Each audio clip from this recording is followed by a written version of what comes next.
first outing, our Philippine team will try to make it 2 in a row. This time against the host, the Chinese Taipei national team, sa ating second day of hostilities po sa 33rd edition ng William Jones Cup.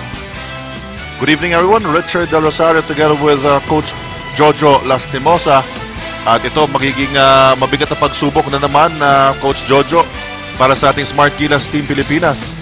As itong Taipei also gunning for the second win. Yes, this is going to be a tough test for the Philippines. Just the reason being is that una-una malakas talaga itong Taipei na to. Secondly, nandito sila sa home court ng Taipei. So the crowd is going to be for them sa Taipei na to. So it's going to be a really tough test for the Philippines. Ayun nga, winner of this match will get a tie of first place with Korea at ang Jordan po. At yan po, inaasahan nga natin na magkaroon ng follow-up ang pagkapanalo ng ating Team Pilipinas. At ito po ang lineup ng ating Smart Gilas Pilipinas. Of course, familiar to everybody, Baroka. Played very well yesterday. Excellent game yesterday. Of course, syempre, si JV Casio rin, maganda rin ang pinakita together with, of course, our naturalized Filipino, si Marcos Dautit.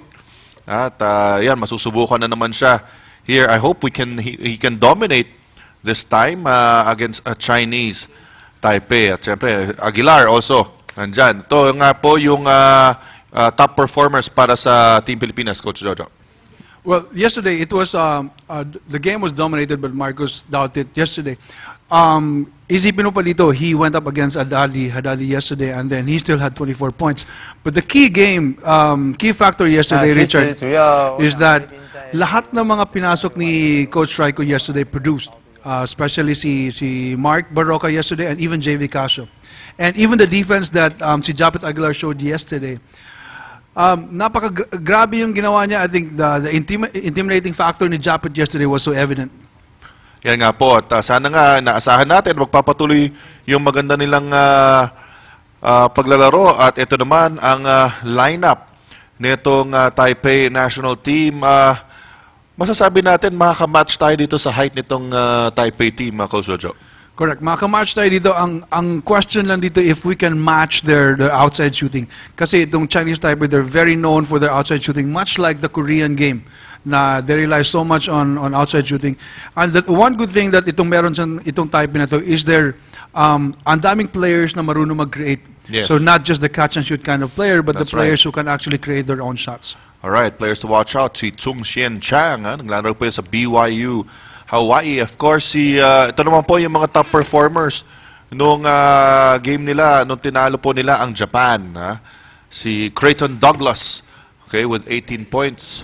Wen Tin Cheng, 15, at Lu Chengju, 12 points. Kaya yan po yung kailangan na bantayan ng gusto ng ating Smart Gilas Pilipinas team. Hindi natin nakita to si Creighton Douglas sa lineup nila.